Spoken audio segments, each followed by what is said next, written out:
నమస్తే అండి, నేను అపర్ణ. భారతీయ సంస్కృతికి స్వాగతం. శ్రీ విష్ణు సహస్రనామ స్తోత్రం ఎంతో పవిత్రమైనది, శక్తివంతమైనది.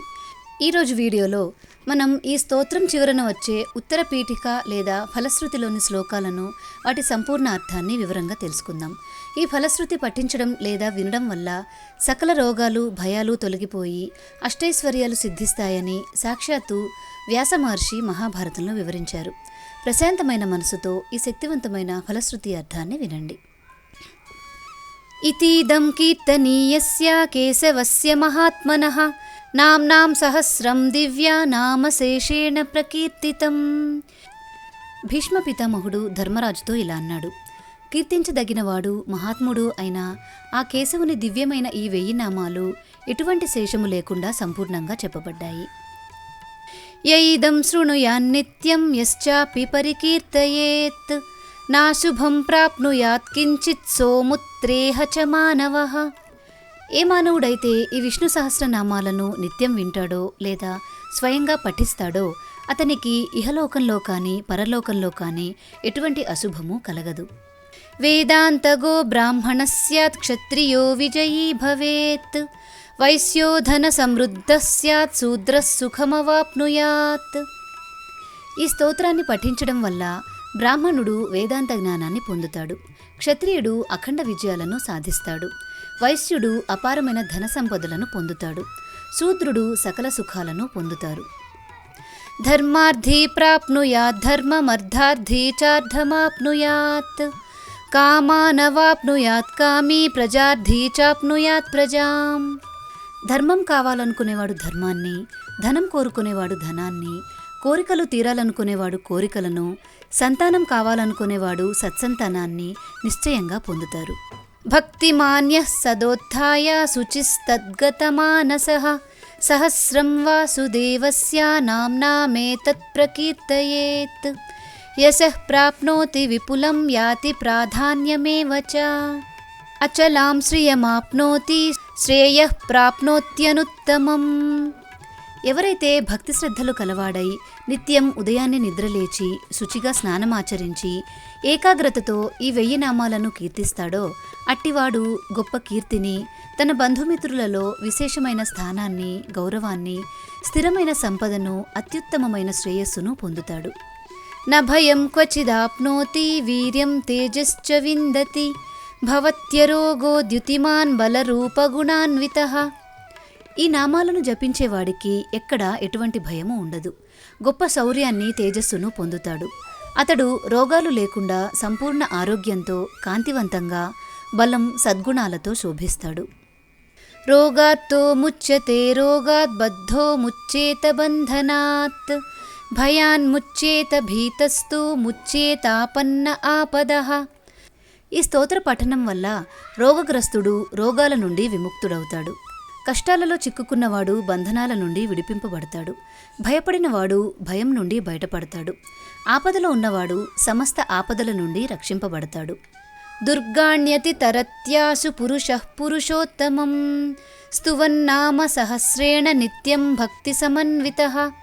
నిత్యం భక్తి శ్రద్ధలతో ఆ పురుషోత్తముని ఈ 1000 నామాలతో స్తుతించే మానవుడు ఎలాంటి కష్టాలనైనా, దాటశక్యం కాని దుర్గమమైన పరిస్థితులనైనా సులభంగా, త్వరగా దాటేస్తాడు. వాసుదేవాశ్రయో మర్త్యో వాసుదేవపరాయణః సర్వపాప విశుద్ధాత్మా యాతి బ్రహ్మ సనాతనం. శ్రీ మహావిష్ణువునే ఆశ్రయించి ఆయనే అందే సర్వస్వము అర్పించిన మానవుడు తన సమస్త పాపాల నుండి విముక్తి పొంది పవిత్రమైన ఆత్మ కలవాడై చివరకు శాశ్వతమైన మోక్షాన్ని చేరుకుంటాడు. నవాసుదేవ భక్తానామశుభం విద్యతే క్వచిత్ జన్మ మృత్యు జరా వ్యాధి భయం నైవోపజాయతే. శ్రీ మహావిష్ణువు భక్తులకు ఎక్కడా ఎప్పుడు ఏ విధమైన కీడు జరగదు. వారికి పుట్టుక, మరణం, ముసలితనం, రోగాల పట్ల ఎటువంటి భయం ఉండదు. ఇమం స్తవ మధీయాన శ్రద్ధా భక్తి సమన్వితః యుజ్యేతాత్మ సుఖక్షాంతి శ్రీధృతి స్మృతి కీర్తిభిః. శ్రద్ధాభక్తులతో ఈ స్తోత్రాన్ని పఠించేవారు మానసిక ప్రశాంతతను, ఓర్పును, సంపదను, ధైర్యాన్ని, మంచి జ్ఞాపకశక్తిని, గొప్ప కీర్తిని పొందుతారు. న క్రోధో న చ మాత్సర్యం న లోభో నాశుభామతిః భవంతి కృత పుణ్యానాం భక్తానాం పురుషోత్తమే. పుణ్యాత్ములైన ఆ పురుషోత్తముని భక్తుల మనసులలో కోపం, అసూయ, దురాశ, ఎలాంటి చెడు తలంపులు చోటు చేసుకోవు. దౌస్స చంద్రార్క నక్షత్రాఖం దిశో భూర్మహో దధిః వాసుదేవస్య వీర్యేణ విధృతాని మహాత్మనః. సూర్య, చంద్ర, నక్షత్రాలతో కూడిన ఆకాశం, అంతరిక్షం, దిక్కులు, భూమి, మహాసముద్రాలు ఇవన్నీ మహాత్ముడైన ఆ వాసుదేవుని అపారమైన శక్తి చేతనే భరించబడుతున్నాయి. ససురాసుర గంధర్వం సయక్షోరగరాక్షసం జగద్వశే వర్తతేదం కృష్ణస్య సచరాచరం. దేవతలు, రాక్షసులు, గంధర్వులు, యక్షులు, పాములు, కదిలేవి కదలనివి అయిన సమస్త చరాచర సృష్టి అంతా ఆ శ్రీకృష్ణుని అధీనంలోనే నడుస్తుంది. ఇంద్రియాణి మనోబుద్ధి సత్వం తేజో బలం ధృతిః వాసుదేవాత్మకాన్యాహు క్షేత్రం క్షేత్రజ్ఞ ఏవ చ. మన జ్ఞానేంద్రియాలు, కర్మేంద్రియాలు, మనస్సు, బుద్ధి, సత్వగుణం, తేజస్సు, బలం, ధైర్యం, ఈ శరీరంలో ఉండే ఆత్మ ఇవన్నీ వాసుదేవుని స్వరూపాలే అని పెద్దలు చెప్తారు. సర్వాగమానామాచారః ప్రథమం పరికల్పతే ఆచార ప్రభవో ధర్మో ధర్మస్య ప్రభురచ్యుతః. అన్ని శాస్త్రాలలోనూ సదాచారమే మొదటిగా చెప్పబడింది. ఆ సదాచారం నుండే ధర్మం పుడుతుంది. ఆ ధర్మానికి ప్రభువు శ్రీ మహావిష్ణువే. ఋషయః పితరో దేవా మహాభూతాని ధాతవః జంగమాజంగమం చేదం జగన్నారాయణోద్భవం. మహర్షులు, పితృదేవతలు, దేవతలు, పంచభూతాలు, ధాతువులు, కదిలేవి కదలనివి అయిన ఈ సమస్త జగత్తు నారాయణుని నుండే ఉద్భవించాయి. యోగో జ్ఞానం తథా సాంఖ్యం విద్యా శిల్పాది కర్మ చ వేదాః శాస్త్రాణి విజ్ఞానమే తత్సర్వం జనార్దనాత్. యోగం, జ్ఞానం, సాంఖ్యయోగం, సకల విద్యలు, శిల్పకళాది కర్మలు, వేదాలు, శాస్త్రాలు, విజ్ఞానం ఇవన్నీ జనార్దనుని నుండే ఉద్భవించాయి. ఏకో విష్ణుర్మహద్భూతం పృథగ్భూతాన్యనేకశః త్రీం లోకాన్ వ్యాప్య భూతాత్మా భుంక్తే విశ్వభుగవ్యయః. విష్ణువు ఒక్కడే అయినా అనంత రూపాలతో సమస్త ప్రాణులలో వ్యాపించి ఉన్నాడు. ఆ నాశనము లేని విశ్వరూపుడు మూడు లోకాలను వ్యాపించి ఉండి సర్వ విశ్వాన్ని పాలిస్తున్నాడు. ఇమం స్తవం భగవతో విష్ణోర్వ్యాసేన కీర్తితం పఠేద్య ఇచ్చేత్ పురుష శ్రేయః ప్రాప్తుం సుఖాని చ. వేదవ్యాసునిచే కీర్తించబడిన ఈ విష్ణు సహస్రనామ స్తోత్రాన్ని, సుఖాలను, అత్యున్నతమైన శ్రేయస్సును కోరుకునే ఏ మానవుడైనా నిత్యం పఠించాలి. విశ్వేశ్వరమజం దేవం జగతః ప్రభుమవ్యయం భజంతి ఏ పుష్కరాక్షం నతే యాంతి పరాభవం. విశ్వనాథుడు పుట్టుక లేనివాడు, లోకప్రభువు, నాశనం లేనివాడు, పద్మాల వంటి కన్నులు కలవాడు అయిన ఆ శ్రీహరిని ఎవరైతే పూజిస్తారో వారు ఎన్నటికీ పరాజయం పాలుకారు. పద్మపత్ర విశాలాక్ష పద్మనాభసురోత్తమః భక్తానామనురక్తానాం త్రాతా భవజనార్దనః. పద్మపత్రాల వంటి విశాలమైన కన్నులు కలవాడా, పద్మనాభ, దేవదేవ, జనార్దన, నీ పట్ల అపారమైన ప్రేమ, భక్తి కలిగిన నీ భక్తులను ఎల్లప్పుడూ రక్షించు స్వామి. యో మాం నామ సహస్రేణ స్తోతుమిచ్చతి పాండవ సోహమేకేన శ్లోకేన స్తుత ఏవ న సంశయః. ఎవరైతే నన్ను ఈ 1000 నామాలతో స్తుతించాలని కోరుకుంటారో వారు ఏకాగ్రతతో ఒక్క నామాన్ని జపించినా నన్ను సంపూర్ణంగా స్తుతించినట్లే. ఇందులో ఎటువంటి సందేహమూ లేదు. వాసనాద్వాసుదేవస్య వాసితం భువనత్రయం సర్వభూత నివాసోసి వాసుదేవ నమోస్తుతే. ఓ వాసుదేవా, ఈ ముల్లోకాలు నీచేతనే నివాసయోగ్యంగా చేయబడ్డాయి. సమస్త ప్రాణులలో నివసించేవాడవు నీవే, నీకు నమస్కారములు. కేనోపాయేన లఘునా విష్ణోర్నామ సహస్రకం పఠ్యతే పండితైర్నిత్యం శ్రోతుమిచ్ఛామ్యహం ప్రభో. ఓ ప్రభో, పండితులు నిత్యం పఠించే ఈ విష్ణు సహస్రనామాలను అత్యంత సులభంగా పఠించే ఉపాయం ఏదైనా ఉంటే నేను వినాలని కోరుకుంటున్నాను.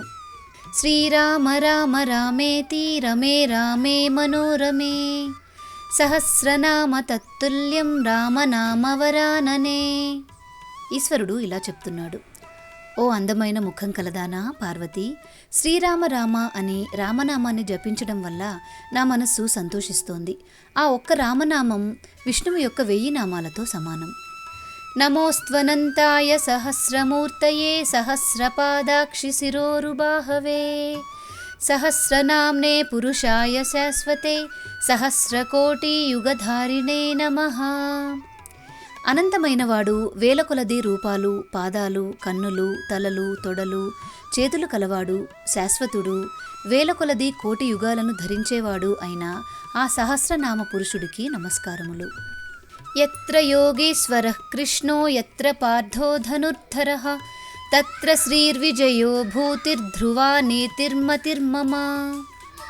యోగేశ్వరుడైన శ్రీకృష్ణుడు ఎక్కడ ఉంటాడో, ధనుర్ధారి అయిన అర్జునుడు ఎక్కడ ఉంటాడో అక్కడ ఖచ్చితంగా సిరి సంపదలు, విజయం, అసాధారణమైన శక్తి, స్థిరమైన నీతి ఉంటాయని నా ప్రగాఢ విశ్వాసం. అనన్యాశ్చింతయంతో మాం ఏ జనాః పర్యుపాసతే తేషాం నిత్యాభియుక్తానాం యోగక్షేమం వహామ్యహం. ఏ ఇతర ఆలోచనలు లేకుండా నన్నే ఎల్లప్పుడూ ధ్యానిస్తూ ఆరాధించే భక్తుల యొక్క యోగక్షేమాలను నేనే స్వయంగా వహిస్తాను. పరిత్రాణాయ సాధూనాం వినాశాయ చ దుష్కృతాం ధర్మ సంస్థాపనార్థాయ సంభవామి యుగే యుగే. సత్పురుషులను రక్షించడానికి, దుర్మార్గులను శిక్షించడానికి, ధర్మాన్ని తిరిగి స్థాపించడానికి నేను ప్రతి యుగంలోనూ అవతరిస్తాను. ఆర్తాః విషణ్ణాః శిథిలాశ్చ భీతాః ఘోరేషు చ వ్యాధిషు వర్తమానాః సంకీర్త్య నారాయణ శబ్దమాత్రం విముక్త దుఃఖా సుఖినో భవంతి. దుఃఖంలో ఉన్నవారు, విషాదంలో ఉన్నవారు, బలహీనులు, భయపడినవారు, భయంకరమైన వ్యాధులతో బాధపడుతున్నవారు కేవలం నారాయణ అనే శబ్దాన్ని పలికినంత మాత్రాన కష్టాల నుండి విముక్తులై సకల సుఖాలను పొందుతారు. కాయేన వాచా మనసేంద్రియైర్వా బుద్ధ్యాత్మనా వా ప్రకృతే స్వభావాత్ కరోమి యద్యత్ సకలం పరస్మై నారాయణాయేతి సమర్పయామి. నా శరీరం చేత కానీ, వాక్కు చేత కానీ, మనస్సు చేత కానీ, ఇంద్రియాల చేత కానీ, నా బుద్ధి చేత కానీ, ఆత్మ చేత కానీ, లేదా నా స్వభావం వల్ల కానీ నేను ఏమేమి పనులు చేస్తున్నానో వాటన్నింటినీ పరమాత్మ అయిన ఆ శ్రీమన్నారాయణునికే సమర్పిస్తున్నాను. యదక్షర పదభ్రష్టం మాత్రాహీనం తు యద్భవేత్ తత్సర్వం క్షమ్యతాం దేవ నారాయణ నమోస్తుతే. విసర్గబిందు మాత్రాణి పదపాదాక్షరాణి చ న్యూనాని చాతిరిక్తాని క్షమస్వ పురుషోత్తమః. ఓ దేవా, ఈ స్తోత్రం చదివేటప్పుడు నా ఉచ్చారణలో ఏవైనా అక్షరాలు గాని, పదాలు గాని లోపించి ఉంటే వాటన్నింటినీ క్షమించు. ఓ పురుషోత్తమ, విసర్గలలో, బిందువులలో, మాత్రలలో అక్షరాలు తక్కువైనా ఎక్కువైనా దయతో నన్ను క్షమించు. నీకు నమస్కారములు. 1,00,000 శ్లోకాలతో కూడినది, వేదవ్యాస మహర్షి చేత రచింపబడినది అయిన శ్రీ మహాభారతంలోని అనుశాసనిక పర్వంలో మోక్ష ధర్మాలను వివరిస్తూ భీష్ముడు, ధర్మరాజుల మధ్య జరిగిన సంభాషణలో చెప్పబడిన ఈ శ్రీ విష్ణు దివ్య సహస్రనామ స్తోత్రం అనే 109వ అధ్యాయం ఇక్కడితో ముగిసింది. ఇది శ్రీ విష్ణు సహస్రనామ ఫలశ్రుతి మహిమ. సంపూర్ణ శ్రీ విష్ణు సహస్రనామ స్తోత్రం, వాటి అర్థం వీడియో కోసం దయచేసి కింద డిస్క్రిప్షన్లో ఉన్న లింక్స్ చూడండి. ఈ వీడియో మీకు నచ్చినట్లయితే లైక్ చేసి మీ బంధుమిత్రులందరికీ షేర్ చేయండి. ఇలాంటి మరెన్నో ఆధ్యాత్మిక వీడియోల కోసం మన భారతీయ సంస్కృతి ఛానల్ని సబ్స్క్రైబ్ చేసుకోండి. మీకు ఇంకేదైనా స్తోత్రానికి తెలుగులో అర్థం తెలుసుకోవాలి అనుకుంటే కామెంట్ చేయండి. తిరిగి మరొక మంచి వీడియోలో మళ్ళీ కలుసుకుందాం. సర్వే జన సుఖినో భవంతు. ఓం నమో నారాయణాయ.